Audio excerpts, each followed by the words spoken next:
And we are live. Welcome everyone to our Hangout. Today we're going to do a small video, a small Hangout on us. The people who join me in these streams, the people who come and join me in the chat. Because we've talked about a lot of different subjects. And I've been thinking about maybe starting a sort of a live stream thingy where I interview one person at a time. But one of the things that I find truly interesting in these Hangouts is the people I do them with. And the people who sit in the chat and talk back to us. Because we are all different individuals. We all have our slightly different look at things. And yet still we want to engage with one another. And to me, this is what we should spread out. This is how we should cover the world, so to speak. And today only John, Carlos, and Rin are here. I have hoped other people would be here too, but then again, it is kind of a last moment thingy. I mean, I should have organized it better if I wanted everyone to come. I know, for example, Alicia, who is in the chat now, can't be here because she's taking care of the kid, if I'm not mistaken, if I remember right. But yeah, I wanted to talk. No, not so much to you. I wanted to give you the word, to tell you why, who, and what you are. Does that make sense? Yeah. So, John. Hello. I got to know you as quite a sharp tool. I mean, we don't always agree. As a tool, yes. Well, a tool doesn't necessarily have to be a bad thing. But no, you're pretty sharp. We don't always agree, but we always are able to talk. And this is something I personally admire in you. And for the people out there who didn't know, John did dabble a bit in making his own channel. And unfortunately, for whatever reason, he stopped with that. But he really is a bright guy. So, John, take it away, mate. Sorry, what am I taking? Go on. Tell us who you are. Who am I? My name is John and I'm an alcoholic. No, not that one. Well, if that's true, then that too. But no, what makes John tick? Why are you such a broad individual? Because you are. Well, that's because my I describe it as synthesis. Synthesis is where you take existing ideas and you weave them together into a new picture. So, for instance, Richard Dawkins' famous book, The Selfish Gene, was synthesis. Mm-hmm. He didn't describe anything new. He took the work primarily of a guy called Hamilton, but he took that work and applied a new understanding to it.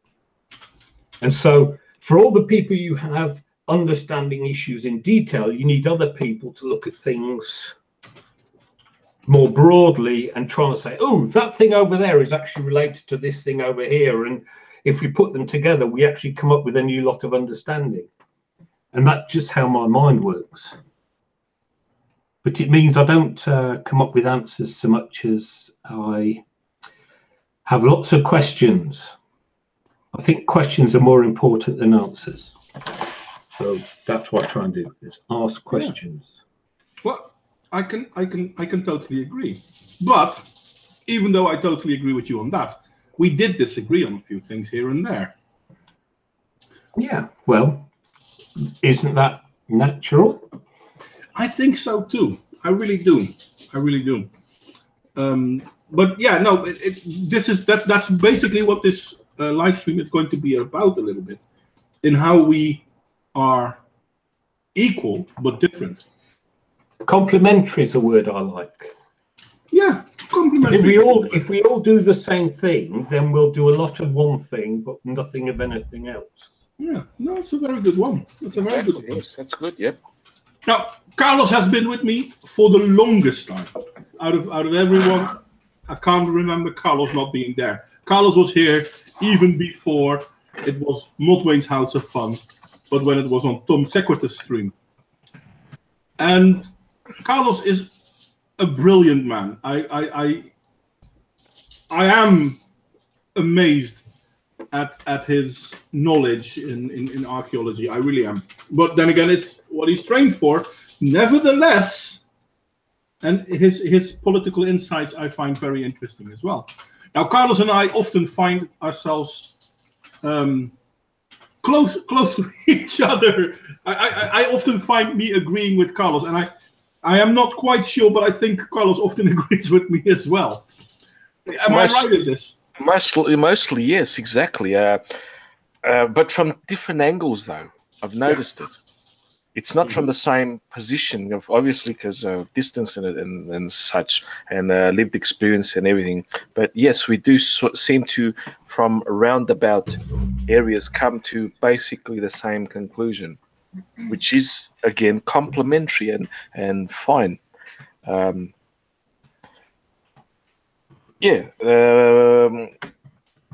I'm not about thinking about me being brilliant. I don't consider myself brilliant. I consider myself just not even that knowledgeable. Brilliant men rarely do.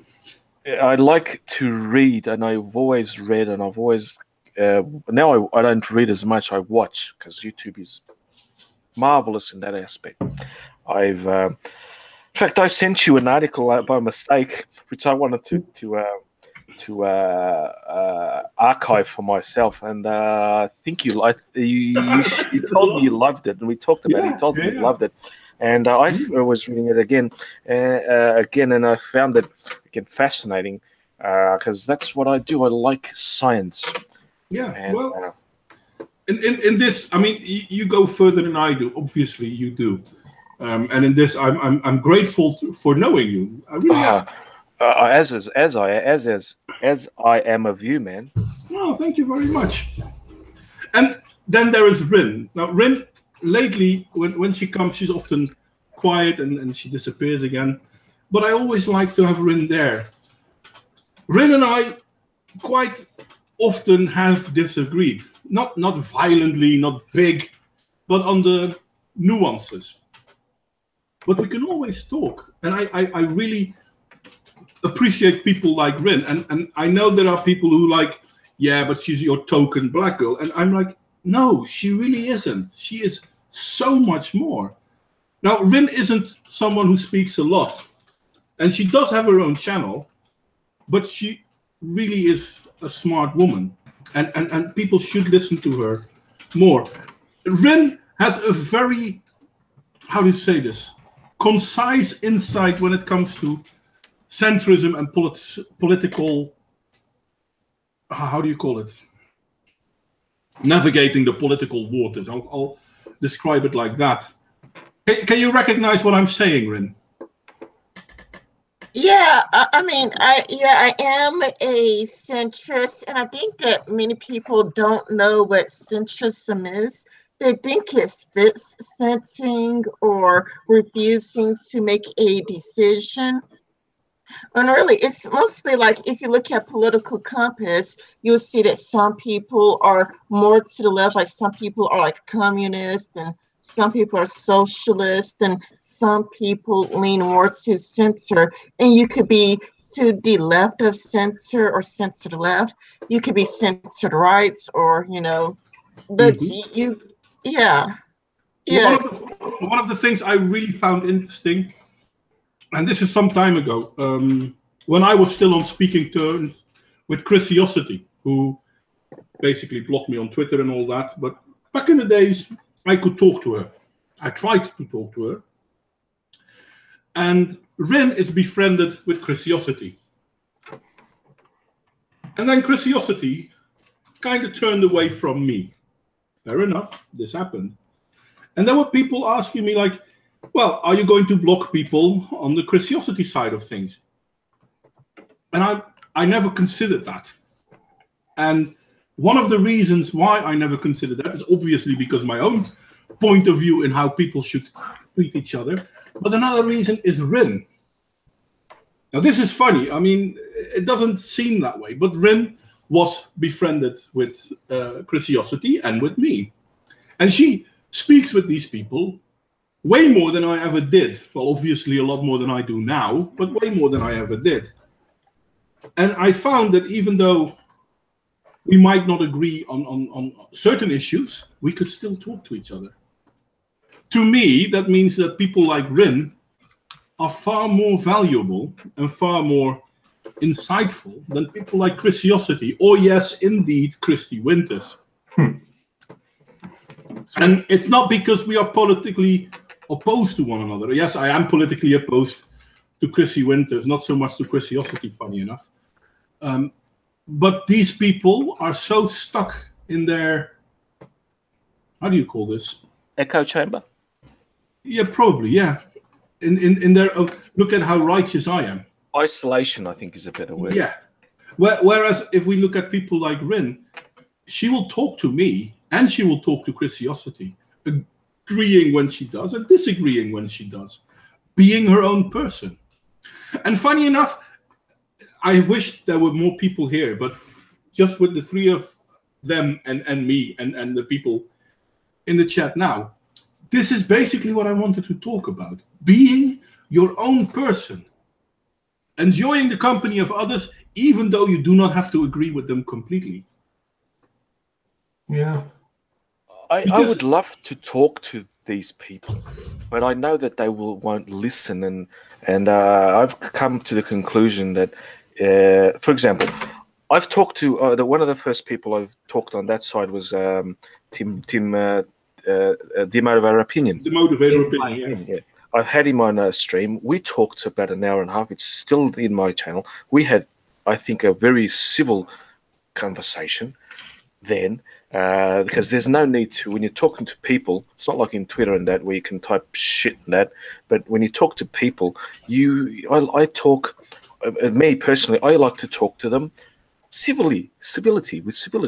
We're having a conversation. We're two adults. We don't need to be at each other's throat.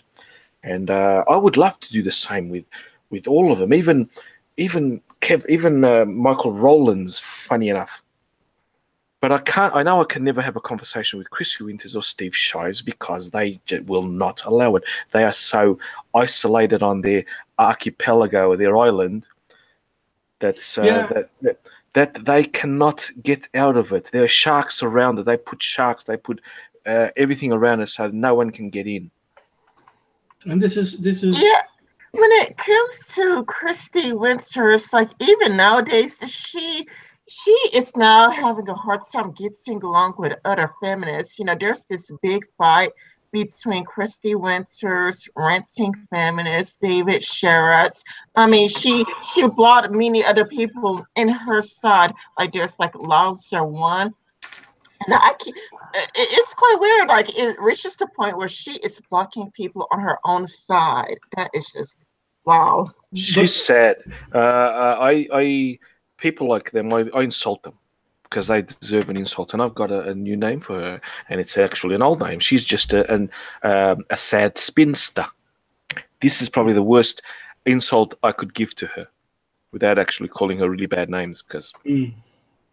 Well, I can understand why you would say that.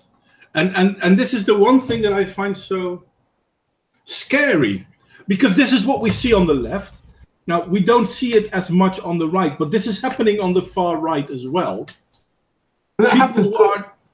Go on, mate. Sorry. I'm just saying it'll happen in any area where ideological purity is required. Yeah. And if you have an ideology, that is inevitable. Whereas I think what I was hearing Rin saying is that if you're a centrist, because although I'm left of centre, I'm also a centrist insofar as on any issue, I will look at all the prevailing points of view and try and work out what I agree with, not who I agree with. Mm-hmm. Yeah, that's why I had hoped. I invited St. Clair to come as well. Now, some of you might remember St. Clair. He used to be. Yeah, I do. I miss talking to him. He's fun to talk to. He's a great guy, and I really do miss. I do miss him too. He's like the philosopher of people. I agree. Yep. We once had a talk, and I'm like, it's not which ideology, which philosophy, which religion, or whatever. It's not which one you adhere to, because you can adhere to whatever philosophy you want. The problem becomes apparent once you're no longer allowed or able to criticize it. And this is something for me that I find very important, because I can say, well, I identify with the ideas of whomever. Hi there, Real Raven. I did send you the link, mate. You're welcome to join in. Yeah. I send it to you. It should be on Twitter. I'll look at it again. Mid-sentence. Yeah, I did send it an hour ago. I remember last week it took an hour for Twitter to bother to tell me.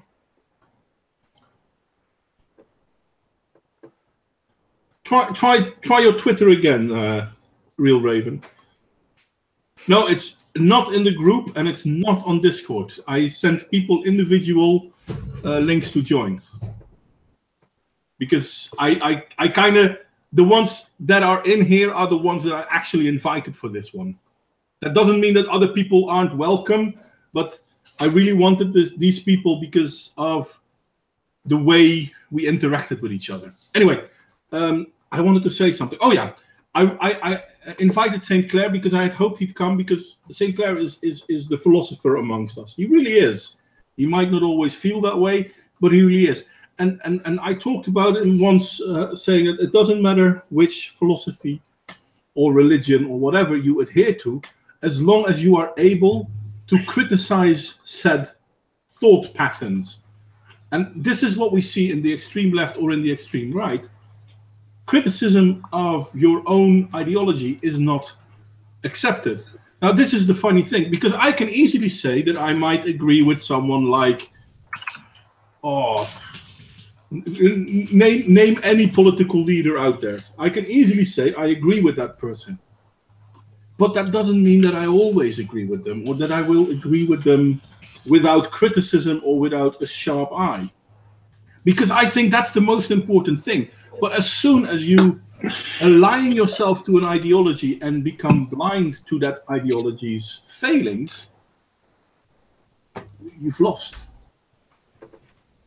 Does what I just said, does that make sense to you guys?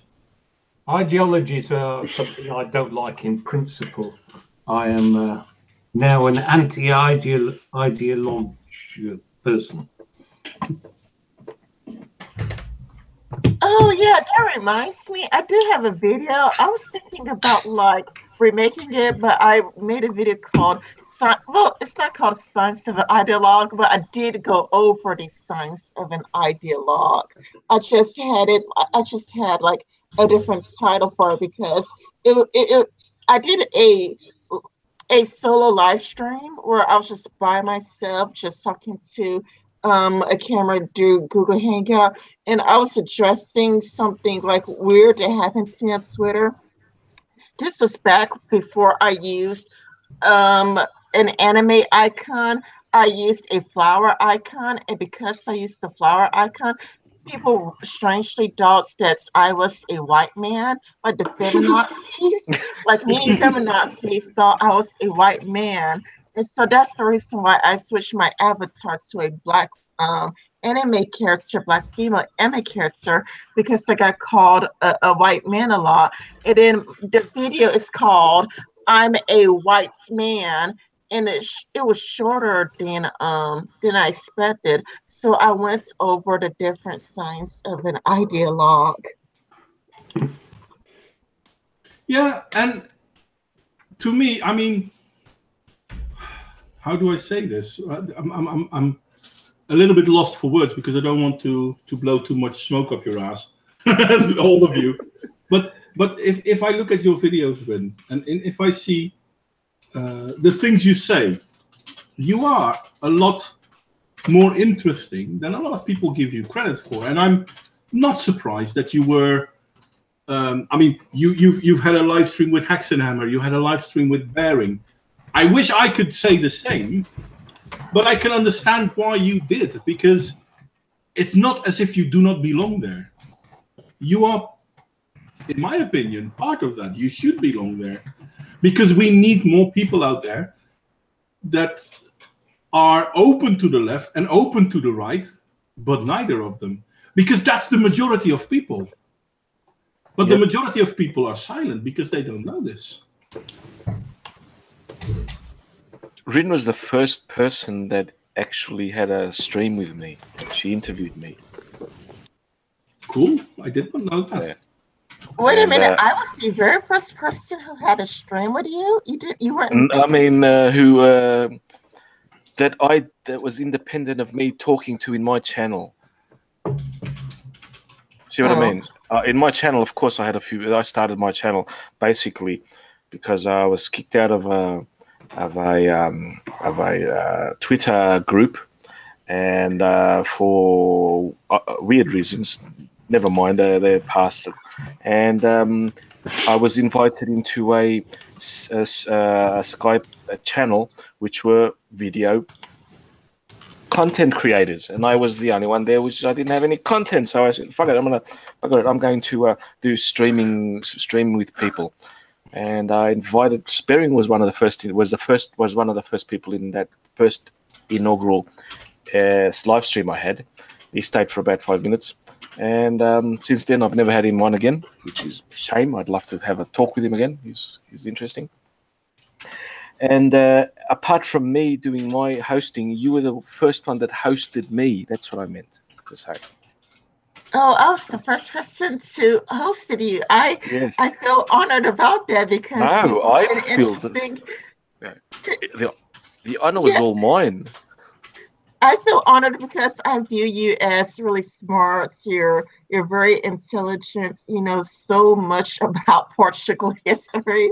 You are absolutely amazing with how much you know. Like when I interviewed you, you were one of the most all-time interesting people that I've ever interviewed.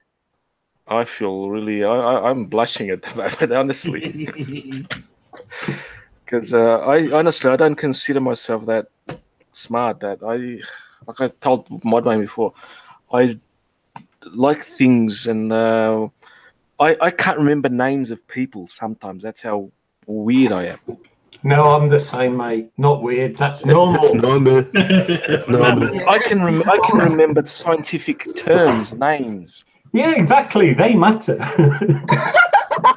People don't matter. No, it's not so much that you don't care about people. I have the same thing. I can tell you stuff that happened days, weeks, months, years ago with a person.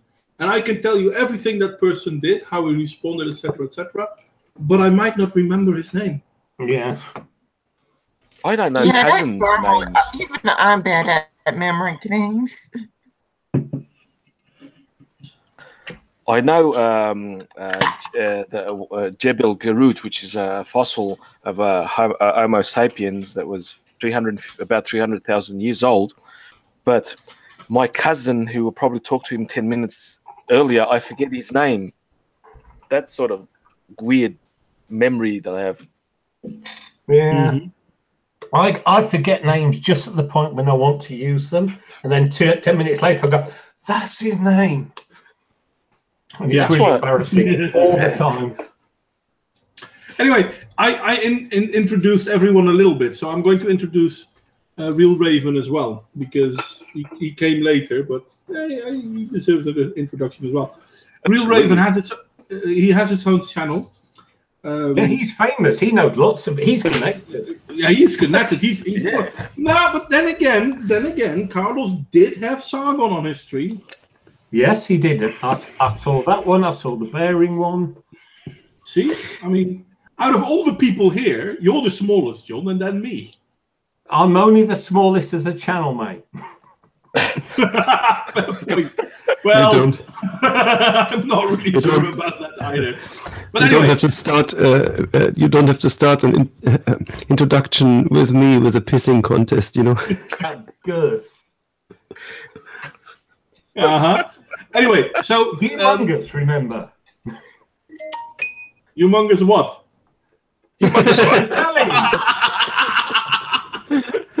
That was good.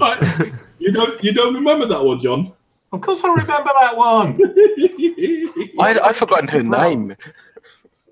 I've forgotten her name as well. I made a video about Not Joshi. Senior Jones Honor Joshi. And I thought you were rather grown for Mario Brothers character, but there you go. That was not nice of me. Anyway, Real Raven and I don't always see eye to eye. We don't always agree, but we can always talk. Yeah. And I think that's the most important thing. And some of you, I mean, Real Raven hasn't heard the beginning, but some of you may have already noticed a theme. The we can always talk part. And I find that very important on this channel. And this is why I love doing the Hangouts. I mean, I'm not a big channel. There's not a lot of people in the chat and whatever. But I love the chats because we really have good chats. Because whether we agree or not, we can still talk to each other. Can I just say that the one advantage of having few people in the chat is you can read it. True that. Nothing worse than you watch one of these really popular streams and it going, it's almost like it's on steroids. And you can't go, what was that? Yeah, I noticed that I'm not always keeping an eye on the chat anymore because I don't know why. I don't really have a good excuse. And I noticed that over the time, less and less people are in the chat. But Crusader is here now, and Oopsie. I'm not sure if Oopsie is back after relogging. He had to reboot his computer. I don't think he's back up yet. So maybe he is. And the funny thing is, Crusader and Oopsie are people I actually know real life. But cool. High Impact, Dark Conservative. Hi there, mate. There are more people that join in throughout the years, and some of them don't come back anymore, and some still do. People like Alicia or I'm terrible with names. Did I just mention? Yeah, Square Peg, brilliant person. Unfortunately, she doesn't have that much time to join anymore. Nobody, great guy. He already told me that, yeah, real life, yeah, I understand. I mean, too bad for me, but Smirkus, same thing. Smirkus, I know real life too, and or at least I know him now, real life. I met him after I met him here. Brilliant guy. And the thing is, Smirkus, for example, is a guy who's really quiet and he doesn't say a lot. But, and I've said this many times before, it's not about the answers, you know. Sometimes the questions are way more important. And he often has a brilliant question. You stealing my lines there? Magnus Deacon is another one. Sorry? Magnus. Yeah, Magnus Deacon. Magnus, yeah. Yeah, I haven't seen him for a while either. Yeah.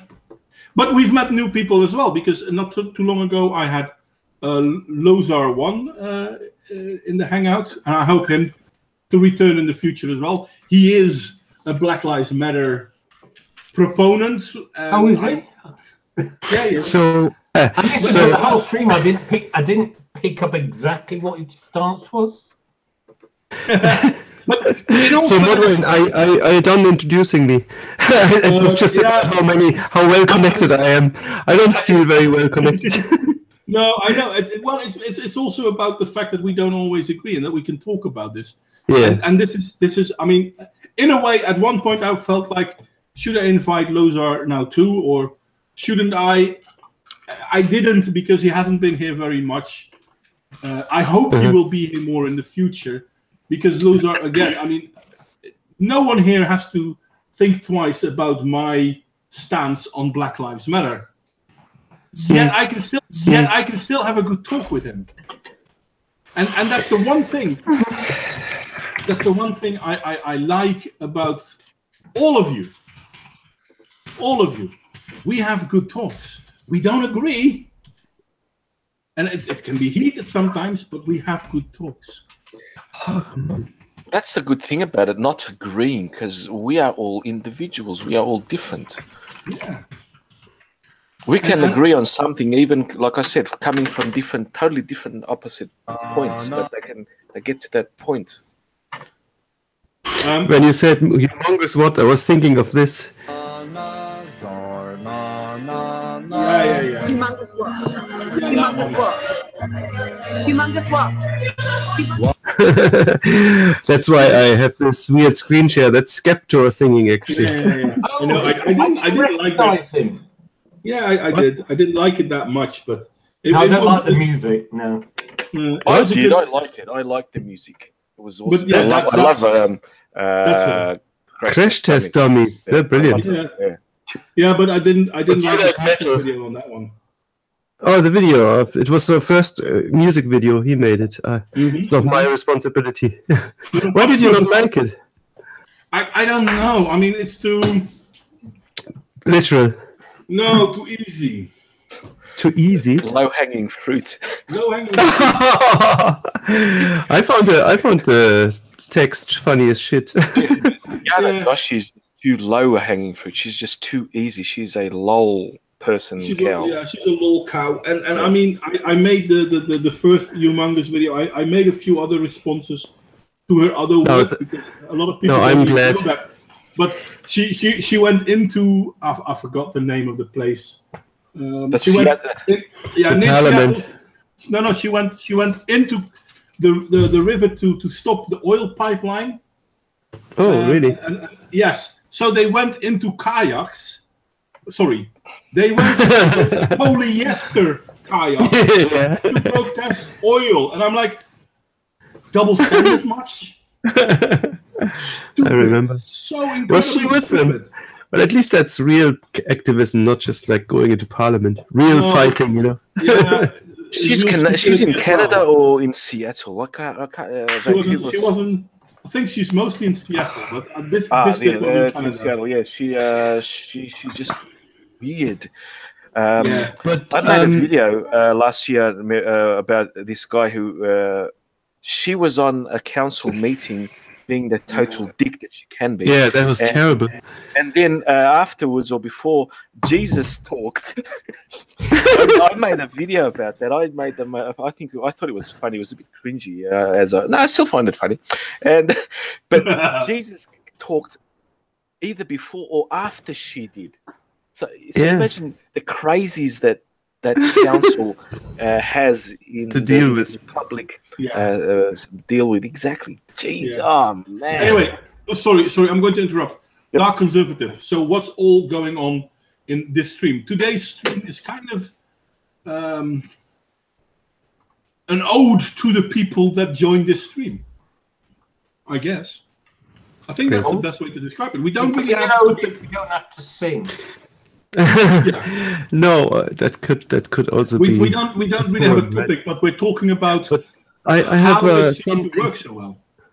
I have something for you. You said it's kind of bridging between right and more left people. You know, I found that in my like 5 or 6 years where I'm more active in YouTube, I found drifting to the right, but I found it really interesting to talk to open people or on the left. And oftentimes it's like people like Grim Jim, where you say, well, yeah, you're really kind of invested in calling yourself left wing, and in a way Sargon as well. And I think he kind of gave up on it. You know, now he just calls himself liberalist. But I found that I got into much more hot water with discussions when I was trying to bridge the gap between atheists and Christian believers. That's a really interesting one. They seem to be more like the apologists. Or I was talking to an ANCAP in the Twitter group, and he was really trying to like tear me a new one. You know, really attacked me because I had attacked Christianity in a way. You know, I posited that it should be. I have nothing against Christianity. I think it's good that there's like a counterweight against Muslim faith. You know, there's something else. You know, and I said that they should look into Christians should look into rewriting the Bible or modernizing it. You know, and that was obviously a big red herring for him. You know, it was a big point of contention. But that was interesting to be on the receiving end of a lot of attacks then from this one guy who was just like fanatically against that, you know. And then he was obviously trying to debunk science, you know, and called me all sorts of names and stuff, you know. But it's really weird because the group was Espy's group, you know, Espy? the incredible Espy, and he's quite open actually. You know, he may not be the super intellectual, you know, on his channel or whatever, but he's open, you know. And I asked the question to him, and the other guy jumped in then, and suddenly I was in this. It was like 3:30 a.m. in the morning. I couldn't sleep. I had heartburn, you know. But I really found, that really got to me then after a while, you know, when people call you all sorts of names and tell you crawled out of your father's ass and all this sort of things, you know. I don't like that. I don't like the personal attacks. You know, why do you have to personally attack somebody if they have a different point? They've lost, as far as I'm concerned. Exactly. It's an insult. You're saying I can't argue your points. I'm just going to be rude. Yeah. I disagree with that as well. I think that you should try to stick with this topic and not try to go after the person. I mean, I've been in atheist groups like that where it's supposed to be like a Christians and atheist debates, but all of the admins were like militant atheists. So like Christians would get, you know, ganged up on, they'll get totally dogpiled, they'll get called. Don't like that at all. I hate that. You know, smug you're such an idiot, and I understand it when you do it like as out of showmanship. You know, let's say AIU, he does it as a joke. You know, it's part of the entertainment. You know, to pull the piss out of Christians, but in a one-on-one, a little bit low, you know, to say, "Oh, you're such an idiot," and whatever. I would never do that, you know. I would obviously say that I find something like I said, the book Job was kind of, you know, the way that God's portrayed as a man's life and, you know, killing his children and so on. And then you think that there's a moral kind of backstory behind it. I personally said that kind of turned me off, you know, that. And my argument was that the scripture, in a lot of cases, if people really look into it, it's actually converting people more away from Christianity than towards it. And I tried to draw a parallel because I had talked with Focus Break Habib. Remember him? He's an ex-Muslim, you know, the guy with the I know stones of steel. And he said that, stuff with him, but he'd be really interesting as well to talk to, like on these topics, you know, crossing the divide, you know, between the groups. But what he said about Muslim faith is that a lot of the people, I mean, the majority of people who run along with the faith, you know, who are Muslims, haven't touched the Quran, haven't touched scripture. They have imams, they have people telling it to them, you know. And so I think that maybe if they would read the Quran, it might actually turn them off more, you know, if you're moderate, like, you know. Yeah, but that was actually the fundamental point of Christianity. Before the Reformation, it was explicitly illegal to read the Bible in your own language. Yeah, it was all in Latin, wasn't it? It had to be in Latin, and you had to go through the priest. And half the priests couldn't read the Bible because they couldn't read Latin. So it was all just... you know, there's something good about Chinese whispers as well, because at least it removes some of rigidity. And that was my argument that, you know, in pagan religions, written scripture was forbidden. It was purely oral, an oral tradition. And I think that one of the reasons that they made it so was because they didn't want it to become ossified, you know, to become it's just purely doctrine passed on, you know, keep to the word. I think that's really bad for a religion, because it makes you seem really boneheaded when you say, no, the earth is 6,000 years old. You can't know about like carbon dating, you know. Well, I mean, arguments, you know. I mean, it was Galileo, wasn't it, who really come with that, because he said it's round. because he said, I can see the moons of Jupiter, I can see the moons and rings of Saturn. Yeah. No, you can't. They don't exist. Have a look. But the thing is, oral tradition can be as rigid as written tradition.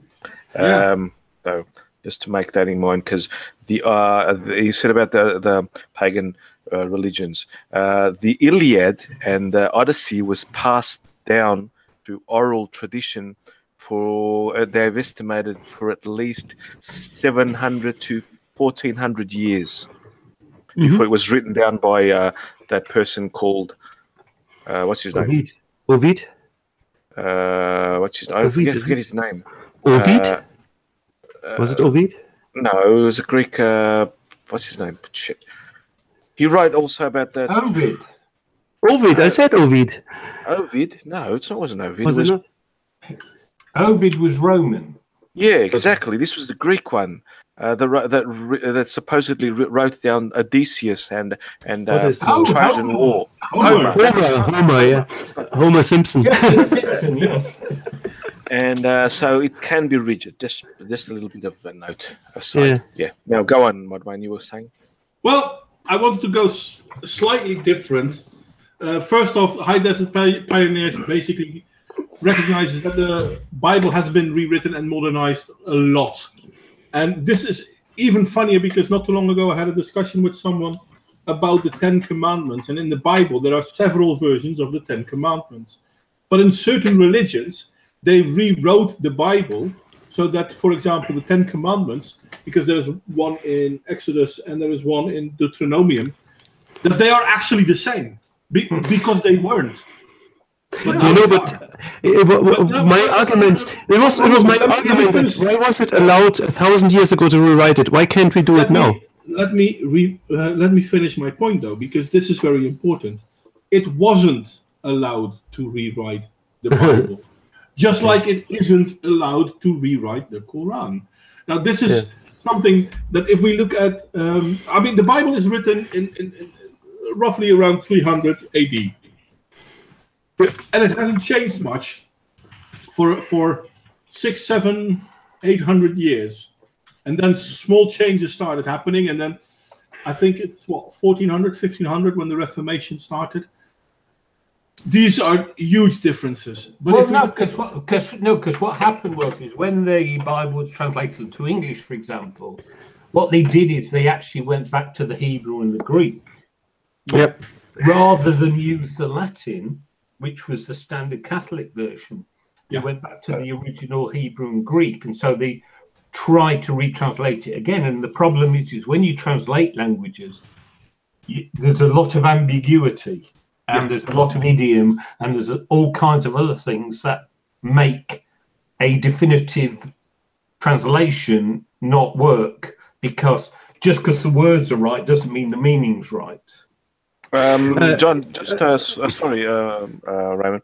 That was the King James edition, wasn't it? Well, no, because it started with Wycliffe. But just no, in the 1300s, exactly, and then his work got reused by Tyndale, and then his work provided 70% of the King James version. I'm talking about the King James version because that was King James who wanted to standardize all of them. 70% of Tyndale's work, and Tyndale was killed for his work by Henry VIII. Yes. And that was because the King James standardized, because at that time there were about 100 versions of the Bible in just in the UK. And it was only the New Testament that Tyndale worked on. Exactly, and that's why they got the standardized we got a standardized in the English language at the time. The Latin version stayed basically standardized all over the place. What did Luther use? Then came the Protestant Reformation, Reformation, etc. That they started again to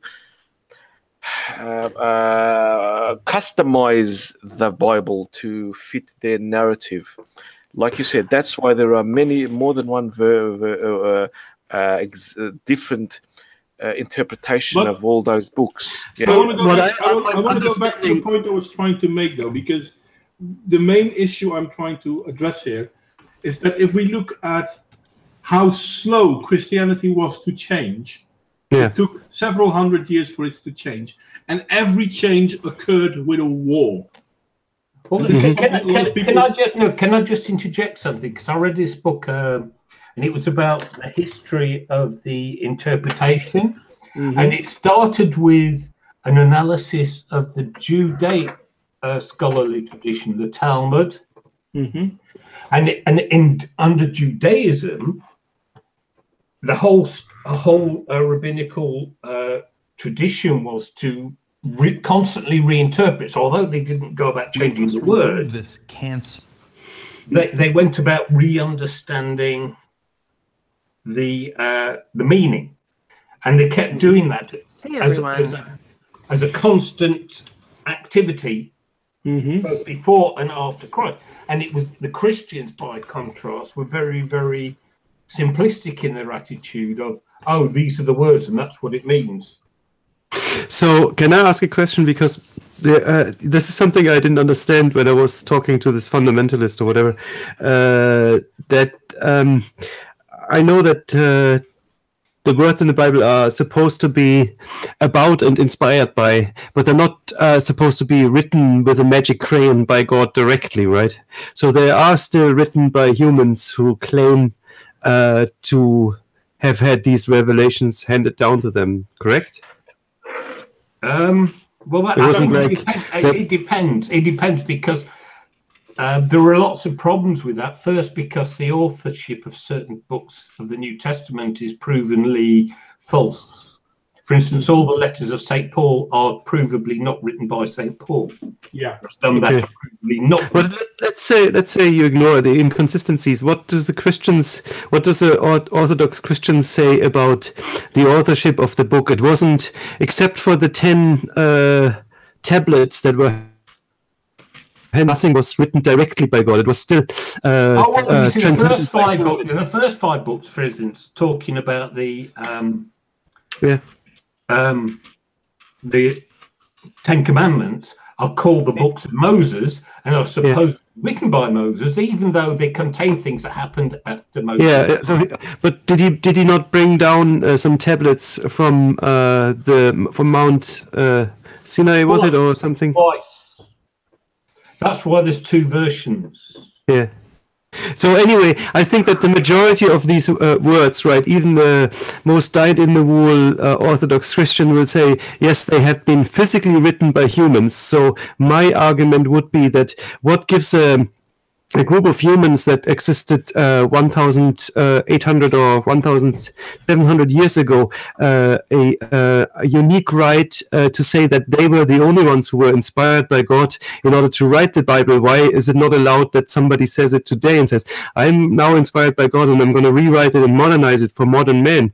It would make sense to me, and then he wouldn't have to claim he's Jesus, he would have to just have to say, hey, and I know that there is stuff like miracles and they have to be approved by the Pope and stuff. But again, I'm an ex-Protestant, right? So before I was atheist, I was Protestant. So I wouldn't necessarily say that all the authority on these matters lies by the Pope.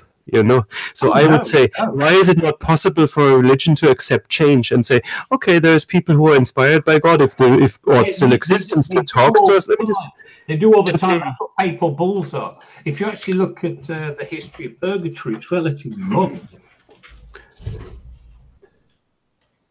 So all I'm saying, all I was positing was in that whole conversation, I said I have nothing against Christians, but I think it's foolish to say the word cannot change and it's absolute and it's yes, it can change. There is why would you say it's not possible to be inspired by God nowadays just because you're a modern being, right? What disadvantages us?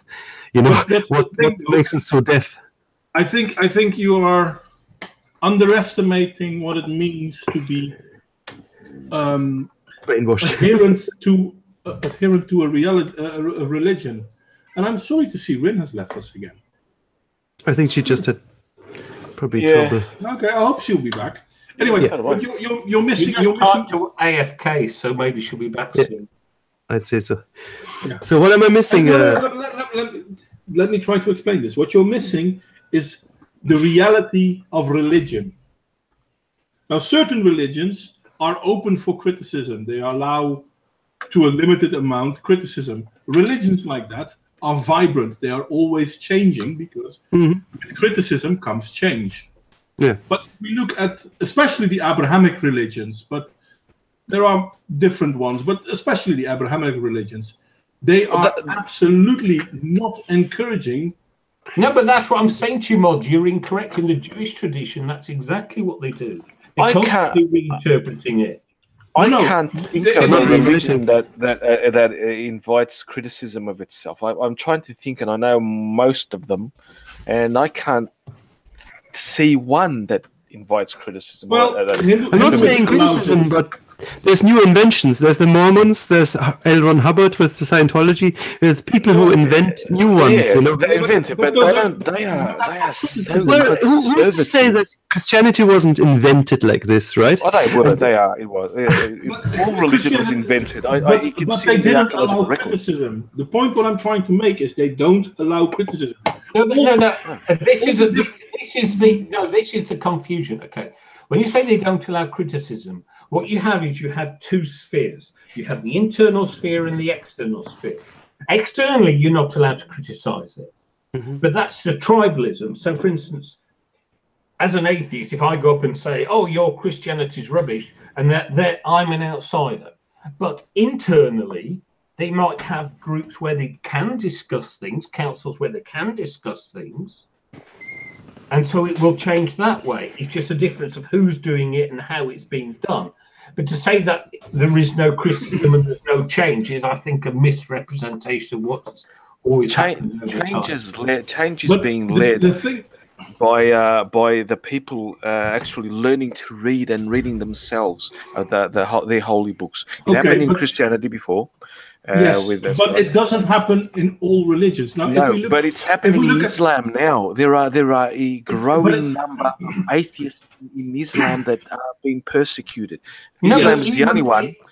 Islam's the only one that kills you if you become an apostate. No, but even then, you've got someone like Imam Tawhidi from Australia, and he is challenging Exactly. Yes. But he has a fatwa. This guy is open. He is open to reform, and he said there are certain sections in the Quran but disavow, and this is exactly in my mind. That's exactly a recipe Guys, for. seriously, you're missing the point. You're massively missing the point. The point is not that there are people who want to change or modernize or whatever. The point is how much did it happen in the past, and it always happened with bloodshed. And in Islam is now where the Christian religion was almost 800 years ago. Oh, we know that. Oh, yeah. So there is no easy change in Islam. And I understand that. But this... Let me finish. People like Imam Tawhidi, and I appreciate the man. I really think it's good that there are people like that. I appreciate more Muslims that speak out. But these Muslims are more at danger in our world than the Christians were back in the days. And it's even worse than that. The Christian back in the days knew who to trust, knew who to fight. But in our current day and age, Muslims that stand up against Islam have to fear Islam and have to fear the secular West because they choose not to help them, but they will help Islam. And that's something is completely new. Okay, can I ask to me, like, question? I never ever gets why, like, it seems to me that in, like, England, they choose the most radical Muslims. They don't really seem to pick the moderates or the people who are, what's it called, Catholics or apostates. Can I tell you why? Because of the most fundamental sects of Islam. One is the Wahhabis in Saudi Arabia, and the other is a predominant one from Pakistan. And so many of the British Muslims come from Pakistan because of our colonial heritage. And therefore, they bring with them that very particularly fervent strain of Islam. I think there's an additional complication in Islam that there's 3 books and they're kind of contradictory as well. But I know very little. I know very little about Islam. I thought that I didn't want it to go into looking at the other side because that's complicated. But I think with Christianity, and that's like you said, it's 800 years ahead. I think that would be a really interesting chance that at least within Christianity we should be able to talk to Christians and ask them and maybe say, hey, is there maybe a compromise? You know, is it possible not to fling insults at each each other and call each other idiots, and just say maybe there's a way out of this. Maybe there's a way to kind of strengthen that faith again by adapting it to a modern man, rather than expecting men always to bend over backwards to accommodate the holiness of the doctrine. I think that's its biggest flaw in a way, because it expects people to be blind in faith, and you see atheism is growing. So, sorry. People are feared to do this. A lot of people don't seem to recognize this, but Pew Research did an interview, I think 2 years ago. How many Muslims worldwide are in favor of Sharia? And roughly 50% of all Muslims worldwide, even in the Western world, are in favor of Sharia. That means that the other half... One of the things that I just find so strange is how progressives could be in favor of both Islam and like LGBT people, and how they don't see like how those two things are a conflict of interest. But it's like, I think it's easy for us to attack Islam because it's so different from us, and I understand that. But we can't change it. And that's the point I'm trying to make. Okay, it's Abrahamic. It's not that different, and we can change it, but we can't. To. Yeah, no, we can't. Muslims can change it. We can't. Let me please finish, because we do have an influence. 50% of the world Muslim population is in favor of Sharia. Okay. That means that the other 50% of Muslims are in mortal danger, because if they are not in favor of Sharia, they are apostates. Right. And those 50%, the ones that are in danger, need our help. They need the secular world to recognize them. And if we do that, these people have a chance to actually start changing the tenets of their religion. Because there are plenty of people out there that want to, but they can't. And as long as we keep moving back, these people are in bigger danger. But the problem is that the world keeps picking the most radical Muslims each and every single time. They don't pick the apostates. I wish we would pick the apostates, but we don't. The left keeps just picking the most radical Muslims out there. They even pick them over LGBT. Isn't it? It's kind of like, I don't know, like 60 to 80% of Muslims against gay rights and gay marriage and whatnot. But at the exact same time, you see progressives and intersectional feminists who are like, no, that's Islamophobia, gays for Islam, and whatnot. Yeah, and that's the danger that we are facing in the West, and that's the danger that Muslims are facing all over the world. If they are not Sharia compliant, they're as good as dead. Okay, now let me ask a question. I think that I'm not sure whether they are so much inclined to listen to atheists. I work for Muslims. Like I work actually in a workplace that has Muslims in it, but they're not radical.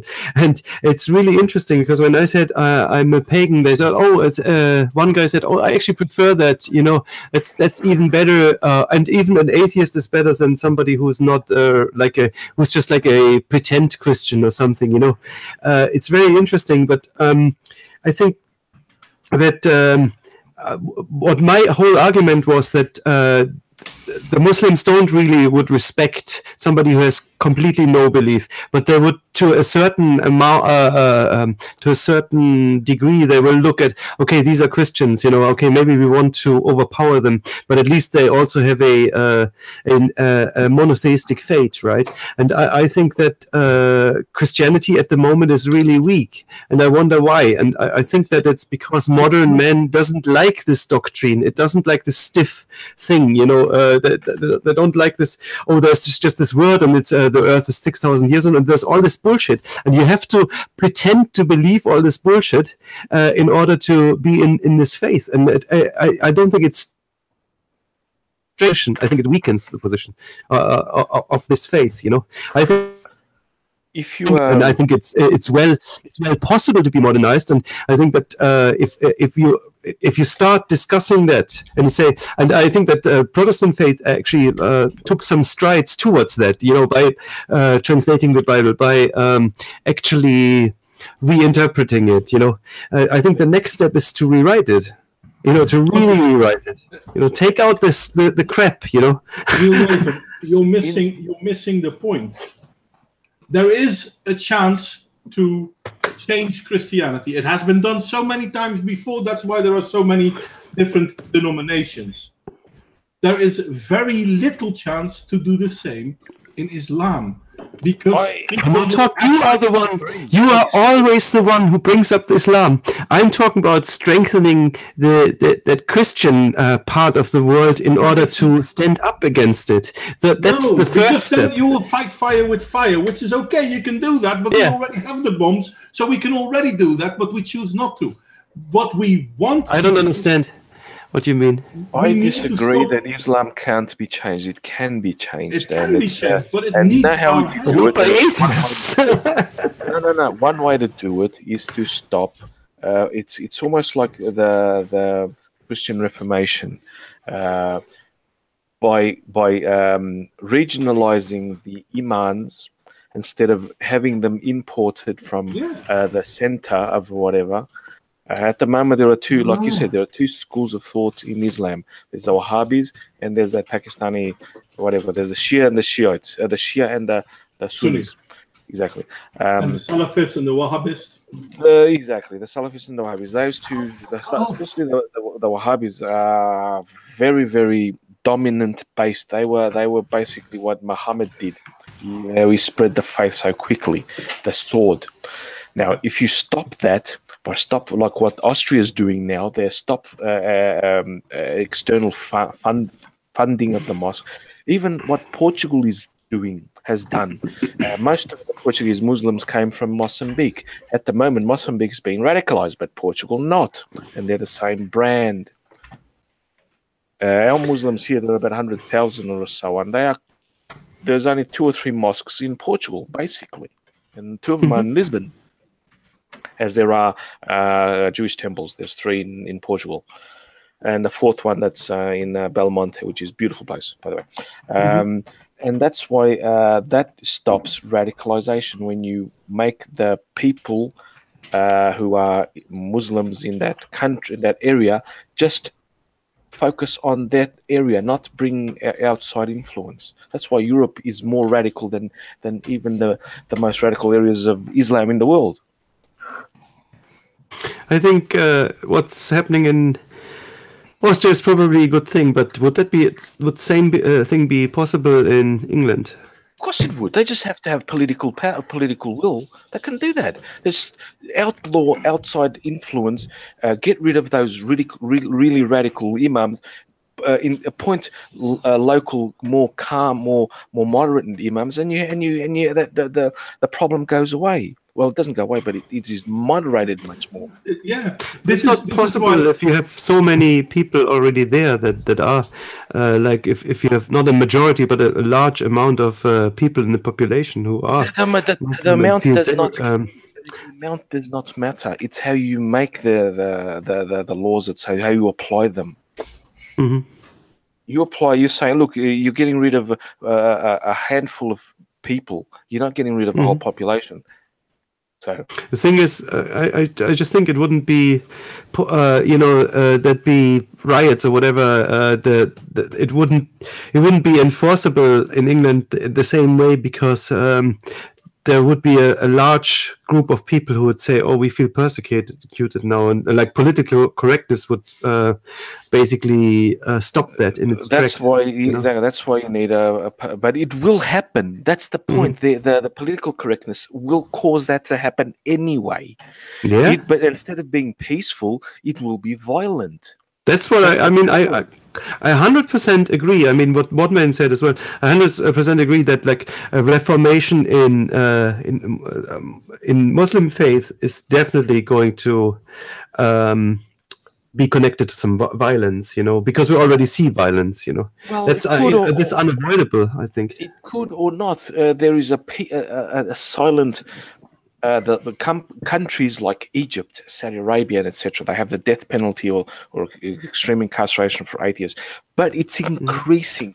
People are literally reading the Quran, and they are saying, "What the fuck is this?" Yeah. And they're secretly the secret atheists in Islam is growing that much faster than in those places than it is in the West, which is becoming more radical. Look at Saudi Arabia. 3 years ago, you'd be called mad if you said, Saudi Arabia will let women drive." That's an example of the slow realization that in Saudi Arabia there's a culture of atheists that it is significant. And this is the whole thing, and this is why we in the West. No, it's not so much atheism. I mean, there are secular Muslims. They are still Muslims, but they want to be Muslims, but not in the way that the Quran demands them to be. They are not in favor of Sharia. They want to go on further. It's like that old saying from, what's his face? Neil deGrasse Tyson. It's not about how to go to heaven, but how the heaven goes. Yeah. And Islam isn't there yet. No, but there are not. many people in Islam that want to be there. And these people are in mortal danger.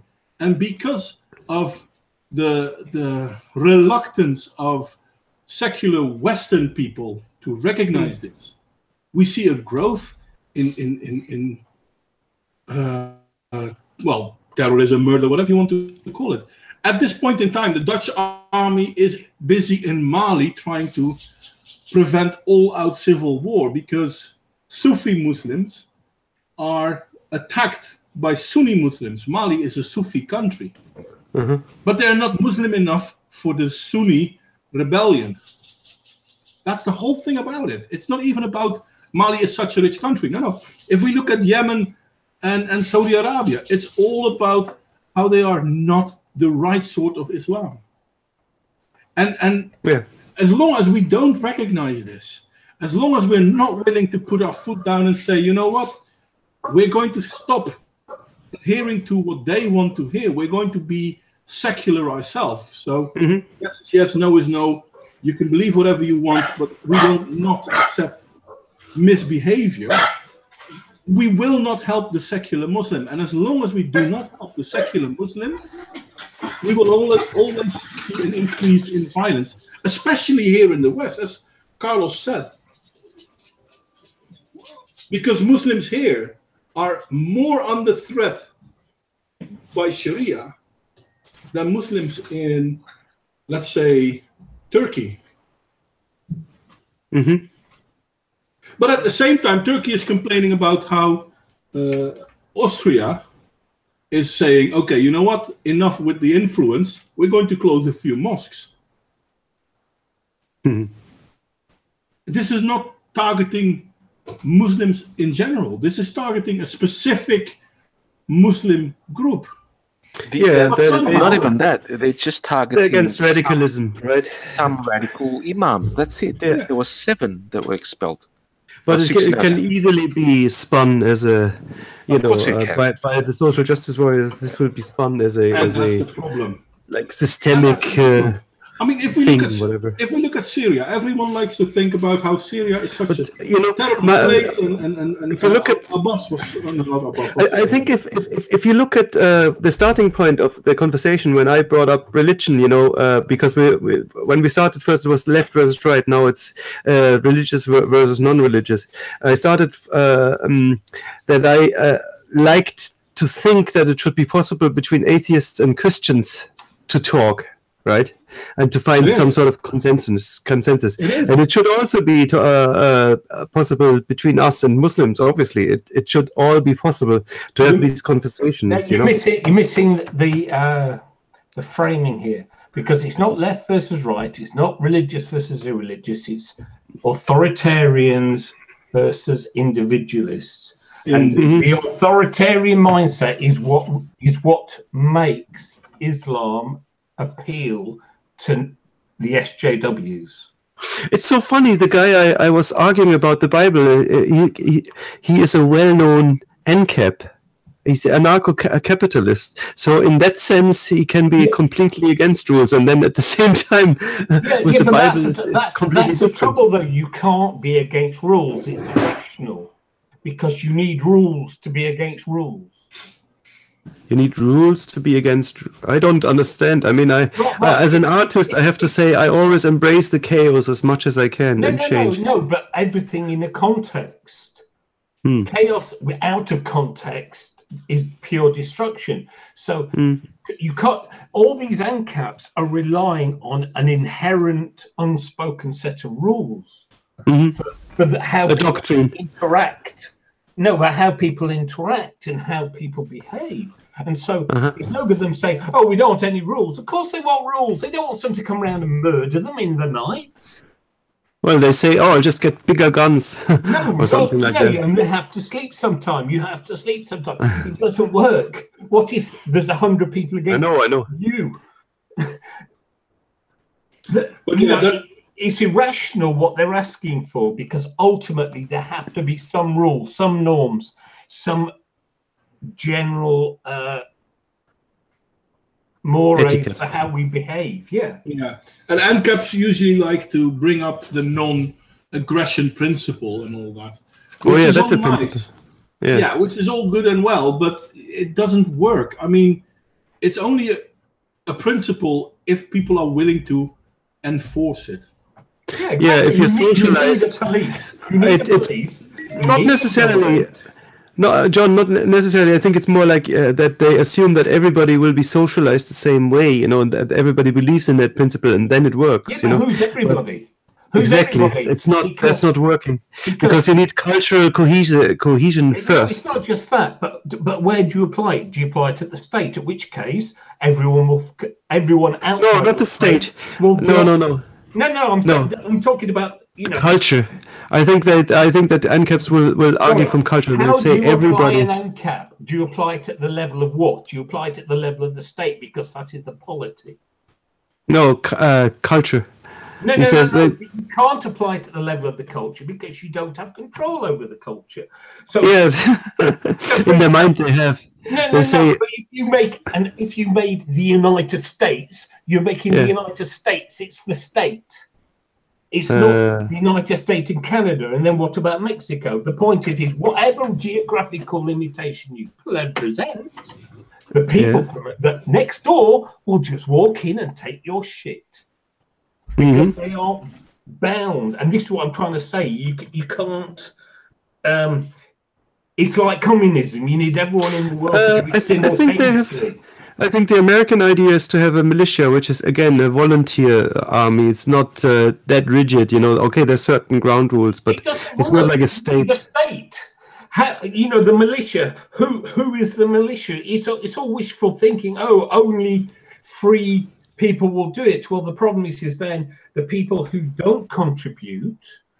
You only have to read some evolutionary theory to understand this. If you have a system of altruism, that system of altruism has to have safeguards built in against cheaters, because cheaters will sneak an advantage off the back of everybody else's effort. Because they won't be the ones going off. Well, the thing with the cheaters, that's actually an interesting one, because this is the selfish gene, and the theories, the mathematical theories about cooperation, and that is actually something that will happen. You will have cheater organisms, but there are certain set of rules that, like the rule of instant retaliation without escalation, which can deal with this. So he socks you one, you sock one back. I understand that, but we also have very sophisticated cheat detection systems in our psychology. Yeah. Because so at the end of the day, you have to have the reason we have our hierarchies. Social morality. No, our social morality is the bully, the tyrant doesn't get to rule society. Somebody who is reasonably cooperative does, and the reason they do is because the tyrant has to sleep sometime, and everyone will gang up with them and kill them or throw them out. Yeah, that's true. The tribe will go for somebody who's more agreeable to it. Yeah. I mean, they will. There is always an I like element to of point. of agreement to be ruled. Interesting. And the problem is these systems that everyone thinks about work fine at small scales. They don't scale to hundreds of millions of people because there's too many strangers and not enough familiarity. And that is the fundamental problem, because how do you cope with a city of 8 million people? I'm sorry. What's up, son? No, she's playing World of Warcraft. Okay. She got herself an old free server that she joined and plays again. We used to play World of Warcraft. I stopped. They killed it for me. But I'm starting again in the end of the year. So yeah. Oh, okay. It's all Greek to me. It's a game. It's a you game. know. That's what I said. It's all Greek to me. That. No, it's all Greek to me. I've never played any of these games. I know nothing. Anyway, back on subject. Well, So, We can always do another. We can always do another. so are you going to go into personal histories now? Or what's the story? well, How actually, everybody got to YouTube? we started with that a little bit. Trying to understand, or at least try to talk at the beginning. We talked about how we appreciate the fact that we're not all the same, yet we all talk to each other and we are listening to each other, and it's interesting to say the least. Super interesting. I'm in awe with you guys because you guys are much better communicators than I am. I don't do videos. In fact, my videos show how bad a communicator I am. I stutter. Listen, you have people like Sargon commenting on you. I never spoken to Sargon. I've tried. When he was on my video with me, but I've not really seen him comment on my videos. Well, okay, fair enough, but he was on one of your videos. Exactly, and history but that's not an accomplishment. I can. It is. As you guys notice, I'm not stuttering now. I can talk to you guys. I can answer questions. I can go into everything I talk in my videos. If I'm answering a question of someone, there I do not stutter. My brain just goes wham, full science. But when I'm by myself, when I do my streams, I cannot. I don't know why I just doesn't come out as I wish, like you guys do. You guys are much more natural communicators. I wish I could do the same. I would do political videos like I do with you guys here. That would be as good as any of them, because I see a lot of faults in their arguments. In their debates and etc. They miss important, really important points. I do agree. I've seen that. Yeah. Yeah, and that's damn it! I am honestly frustrated. I can't do those type of videos, and I know I'm small, and my video channel is just sometimes. What we need is a team effort. Those of us who see the points, and then somebody who can present them. Because I often think I don't mind. I don't mind thinking of something, but then it's just like making the videos. I don't want to have to make the video. Yeah, I don't like the waffling, so I wouldn't make videos, and I hate argument. But I love the format of a song. 3 minutes, and you just boil it out to 2 verses and 2 choruses. I think that's the highest art. Poetry. It is. I caught Count Dankula's stream yesterday with Kevin Logan, and then Sargon joined in. They missed so many points that man. I always feel that when I hear the vegan debates, I always think, why don't you see the elephant in the room? It's terrible. Yeah, veganism, fuck it, it's causing more environmental damage than meat eaters ever. So there, and it's scientifically proven. Can I just say one thing though, Carlos? Yes. No. Yeah, absolutely. Yeah, thanks to your streams.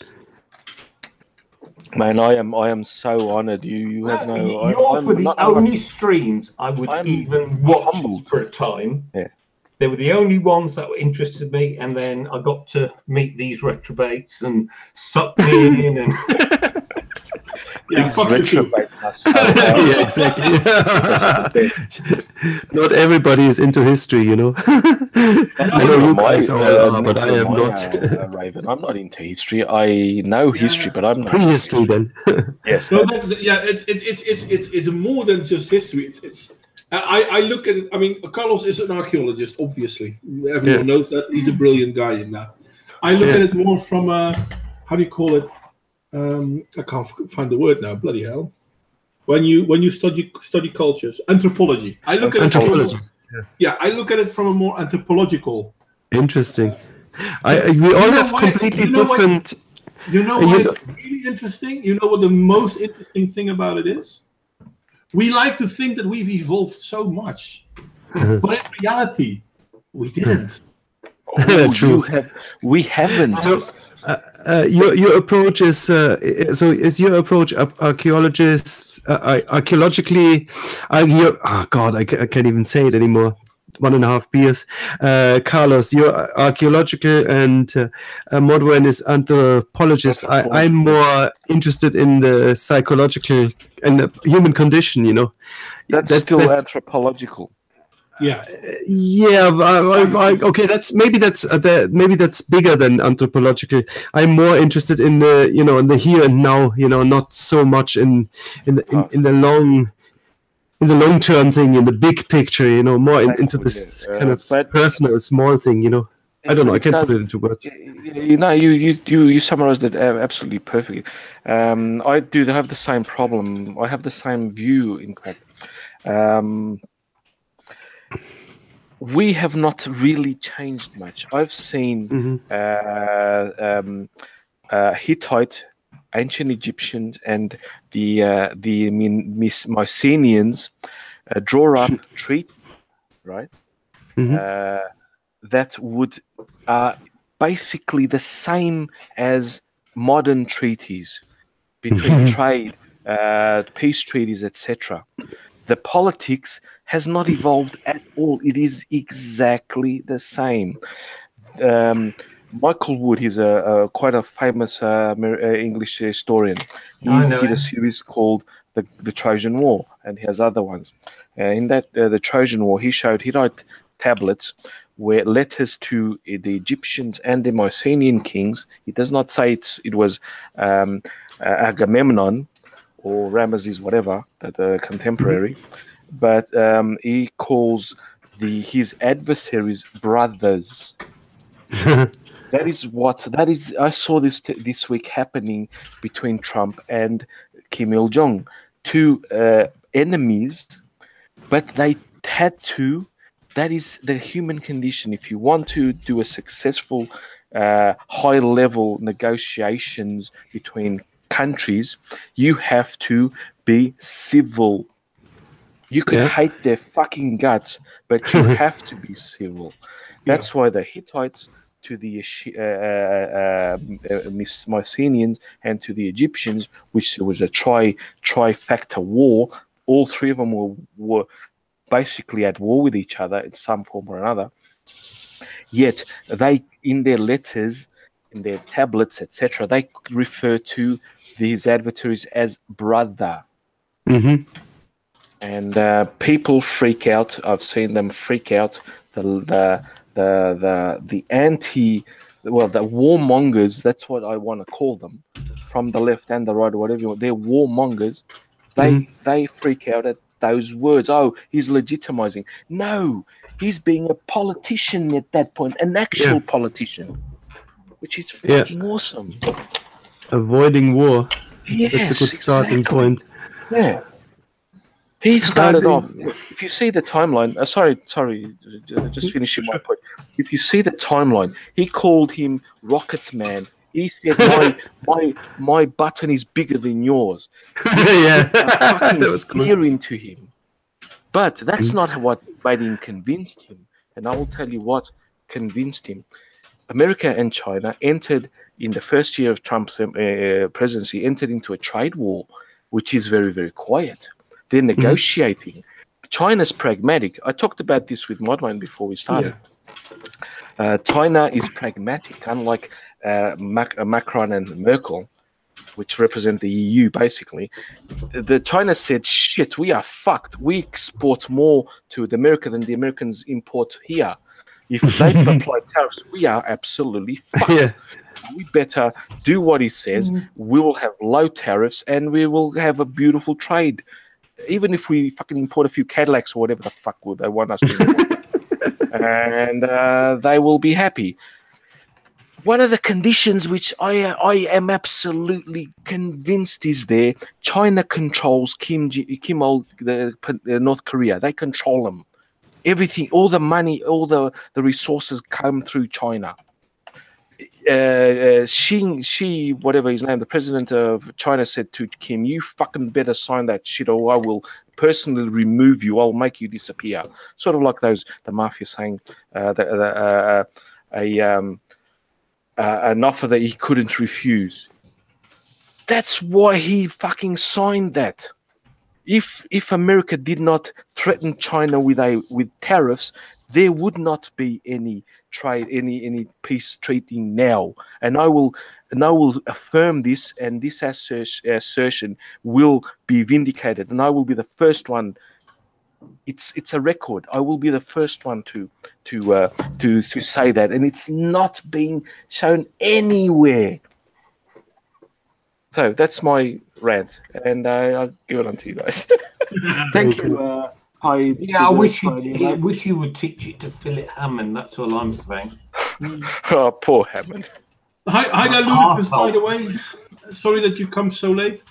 And I you know what? I'm going to start with the closing bit already. Wow. Yeah, I know it's a bit early, but old man is a little bit tired. And I did try to spend a little bit more time on the chat, but I noticed that I'm really lacking in that because often we talk in one direction and the chat sometimes puts down points in the other directions. I really like to thank you, Sager, Davey. Sorry? Chip posting. Well, no, sometimes they actually do make good points. I know. I've been in there. Yeah, I know. But the thing, what we're talking about in the chat is slightly different than what we're talking about in the Hangout, which is a shame, really, because these things complement each other perfectly. Modwain, just a little advice. And the next time we're in the chat, or in the chat, for example, the pre-stream chat, when we talk each other, you should just start streaming, man. We have awesome conversations before. Through that. Yeah. Why don't you start half an hour earlier? I missed the start of the Hangout. I really feel bad about it because I was looking at the Modwain group and I was looking at your Discord server. Not a peep, you know. I didn't look at my DMs. That's up to you. I mean, yeah, but you usually post the Hangout link in the Modwain's house groups, you know. So I never looked in my private thing. So I thought, oh, it's gone, and I even pinged you on your Discord server. Yes. Once I'm in the Hangout thingy, I don't look at Discord and Twitter that much because. I should do it. Like, no, you're right. It's like flying a fucking airplane. You can't multitask to that extent. And I'm crap at that anyway. But anyway, Ludicrous, I am sorry that you're late as well, mate. But I do hope you enjoyed yourself at least a little bit. And I want to thank Crusader and Davey and High Impact if he's still here, and Alicia. Oopsie! Don't forget Oopsie. Oopsie, Oopsie and Crusader are mates of mine, and I really appreciate them coming. And this is part of what I wanted to talk about as well, because people like High Desert, we've lost a few steady visitors, unfortunately, like Sicko. I actually tried to get him on the stream in the past a few times because I really think it would be great to have him in. A lot of these people come with good arguments. It's not just shit posting. but sometimes you're actually part of the conversation by the things you say. Sometimes I do mention you. Sometimes other people, like Carlos, John, or Real Raven, mention what you guys say. You're actually part of the stream, and the whole idea of the stream was basically to say thank you to the people that are here with me, but also to the people in the chat. Thank you. Absolutely. Because you make possible what we are doing. So, yeah, so it's okay that you haven't been active. Oopsie, you have been. I mean, you could have been more active. Yeah, sure, probably. But you have been active. And I like to thank you all for that, because you come with things that sometimes we didn't even think about. Sometimes you come with questions. Sometimes you come with remarks.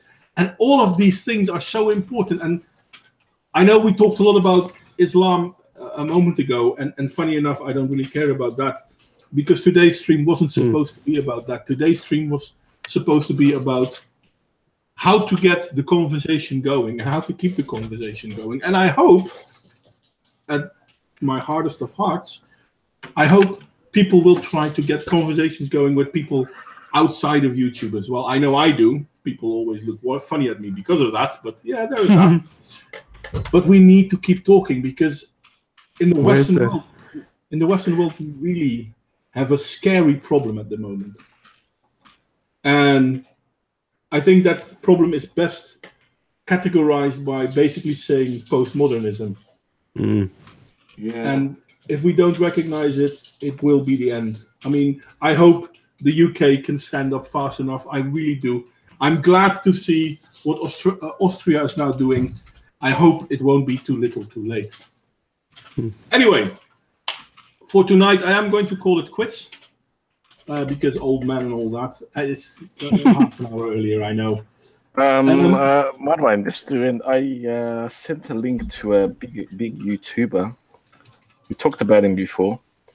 Okay. But he didn't come on. He's online now, but yeah, as you're finishing, he probably won't. Then that's okay. No, he's not. For last words, can we chill something for last words? Yeah, chill sure. on, man. Okay, two things. Well, one thing really. Today was it today? No, it was yesterday, and it kind of passed without much of a word. Was the day of action against Article 13, and we should have touched on this. They are putting. They want to put laws in place in the European Parliament that's going to completely fuck over the internet and YouTube especially. Yeah. So I don't really understand why there's no more YouTubers. I saw two videos, Barbara to See For You and Grimjim, and a mention by Sargon as well, but nobody made like topical videos on this topic. And that's not really true. Computing Forever made a few videos on it. Yeah, he made, yeah. That's true. It's in his ballpark. But I think everybody should, everybody who's European at least should read it sometimes. Should shout out about it, you know. So there is still a chance there's 12 or 13 European members of Parliament. Yeah. Well, if they're in Europe, unfortunately, there's no Irish one, but I tweeted at the German one. Contact these people before when is the vote? I think next week. It's next week, so it's not much time left. Contact them, tell them what the ludicrous idea it is to regulate the internet that way, you know, texting links and reading all uploaded content. That's the whole fucking point of the whole World Wide Web is hyperlinks. Sorry? What it's based upon. Yeah, the whole web is hyperlinked. The whole World Wide Web. Yeah. Well, that's a separate. Hyperlinks. We should have a conversation on this, and there's no conversation on who owns the bloody internet. You know why?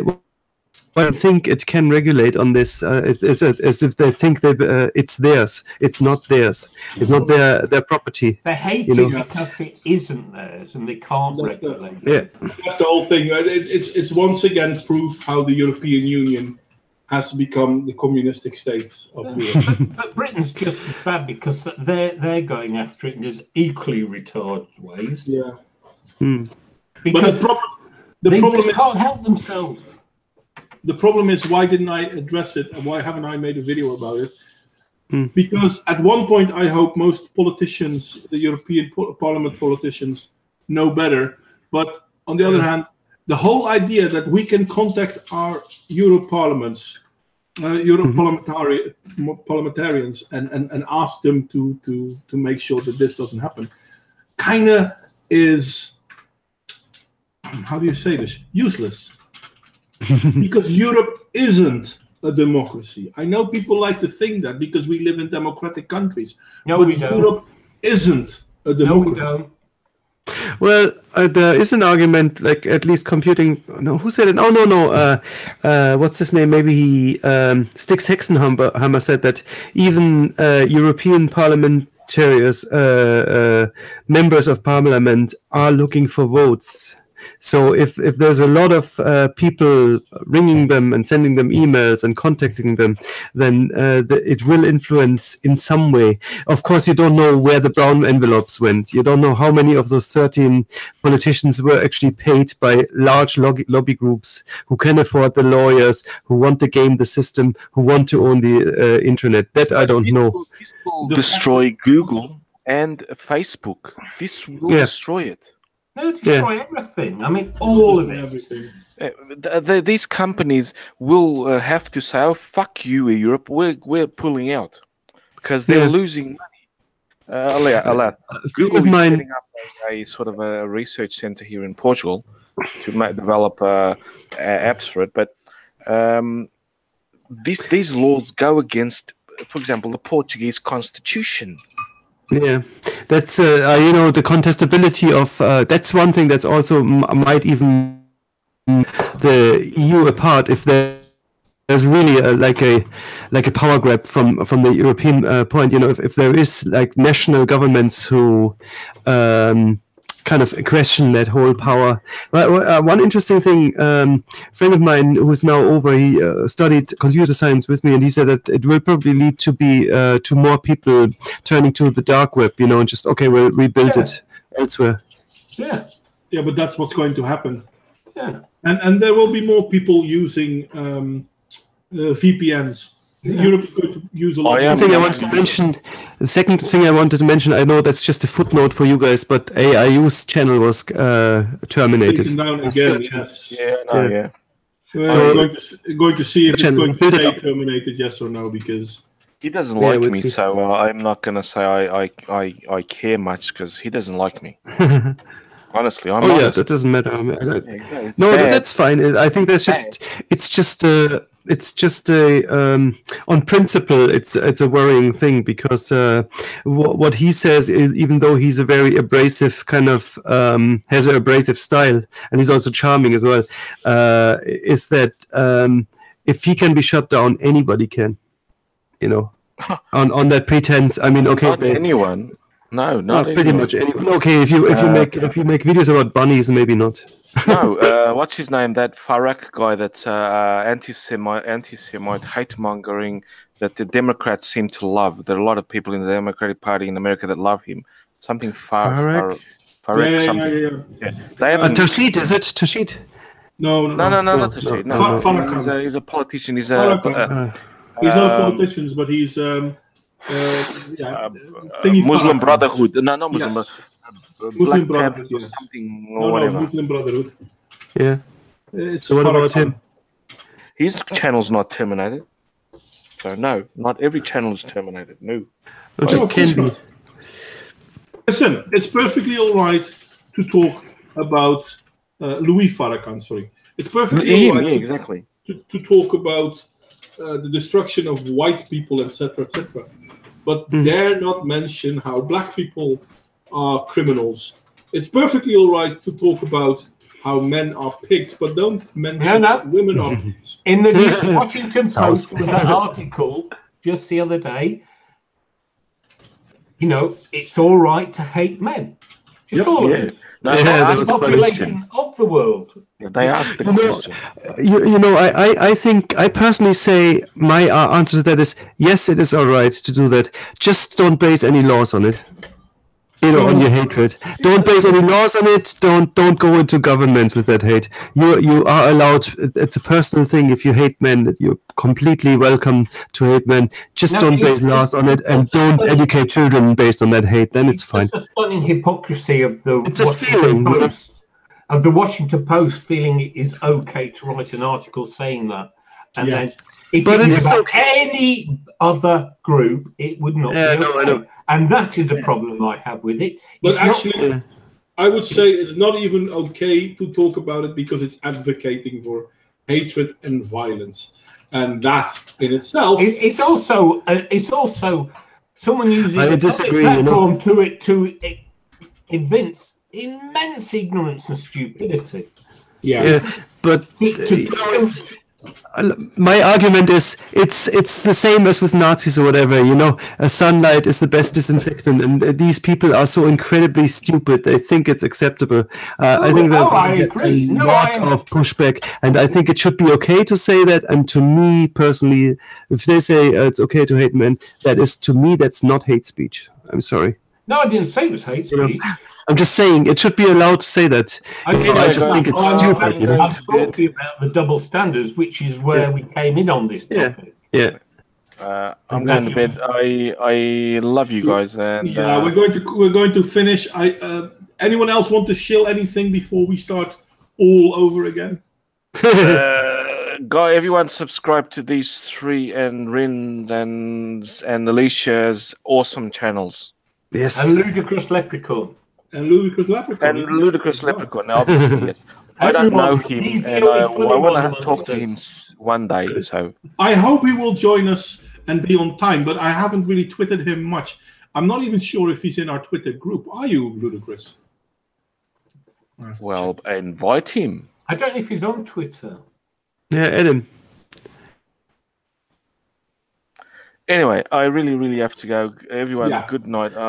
Tomorrow I work. And, night, everyone. Not just night, Karloff. Night, everyone. Night, everyone. Exactly. Thank you all for coming, and I hope to see you all next week. And this is what I'm going to do. Push the button. I might not next week because I've got to be in Scotland.